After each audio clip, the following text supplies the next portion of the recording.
Hello, in this lesson we are going to cover the advantages and disadvantages of Ethereum compared to Bitcoin, Ethereum and Ether as well. So Ethereum is the blockchain implementation and Ether is the currency that is built on top. So if you want to know a bit more information about Ethereum, feel free to check out the previous lesson where I covered what Ethereum actually is and how it differed to Bitcoin. Now we're going to be expanding on that and talking about why you might want to use one over the other.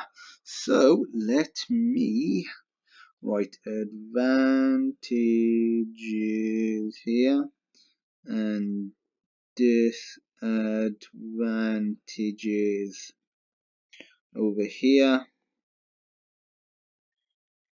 and let's keep going down.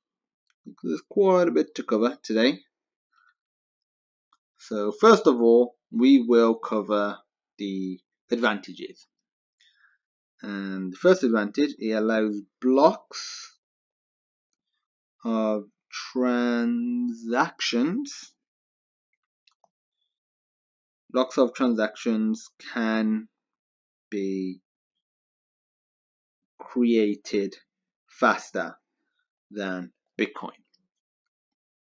They can also be confirmed faster as well. So I guess that's essentially the same thing as well. So confirm. Actually, I won't write that. I don't need to write confirm. So confirm created a lot faster. You might be thinking, how fast? Well, to put it into perspective, under 20 seconds for Ethereum. And you might be thinking, how does that compare to Bitcoin? Is it 40 seconds? Is it a minute, 2 minutes? No, it is 10 minutes for Bitcoin. So as you can see, the actual time it takes to confirm and create a block on the blockchain is a lot shorter. So that's a major advantage. Another advantage is other applications. Other applications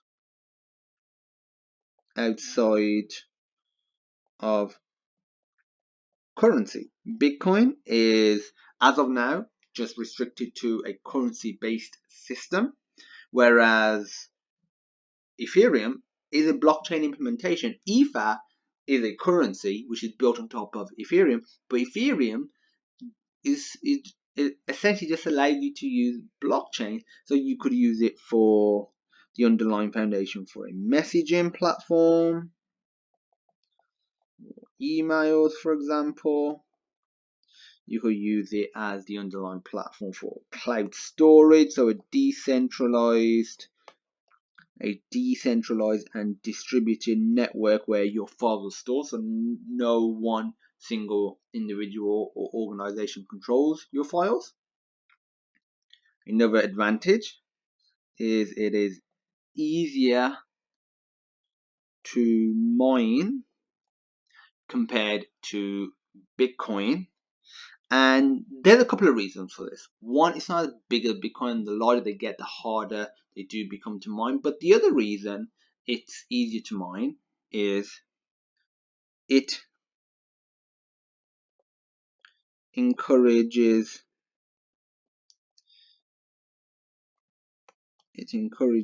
individual miners over pools instead of using pools of miners. So the way it's designed is it sort of discriminates against pools and tries to prevent them from doing it, and it prefers individual miners. So individuals with regular GPUs, you don't need ASIC cards or anything, can use it. So that's fantastic. Another advantage is it uses a Turing complete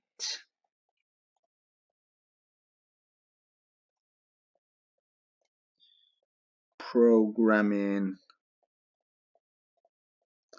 language. So what does that mean? So essentially a Turing complete programming language means that it is more flexible and and given enough computing power, it can solve anything. So for that reason, the flexibility is great and it allows it to be used for different applications. So got a bunch of advantages compared to Bitcoin. But are there any disadvantages? Yeah. As of now, it has a smaller market. Again, I want to emphasize as of now. There are a lot of people within the cryptocurrency sphere, within that industry, that believe that Ethereum can and will be the dominant platform compared to Bitcoin in the long term, due to the fact that it can be used in other applications. But as of now, it does have a smaller market. And as I covered in the previous video, as of October 2017, the market cap for Ethereum, or Ether I should say, was $30 billion. Bitcoin was $100 billion, so it's only 30% of the size of Bitcoin. But it is growing as well. Another thing is, each coin is worth a lot less. Some of you might not see that as a disadvantage or an advantage. You might see that, okay, that's just the way it is. But I think I'm going to put that in the disadvantage section for now, especially if you are just getting hold of these coins for, if you're just doing a like for like comparison, then they are lower value compared to Bitcoin. But you could obviously just buy more Ether coins. But as Bitcoin is the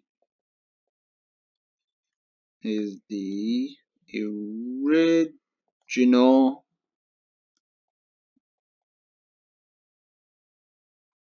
blockchain entry, and what this essentially means is all other cryptocurrencies will be playing catch up in some form.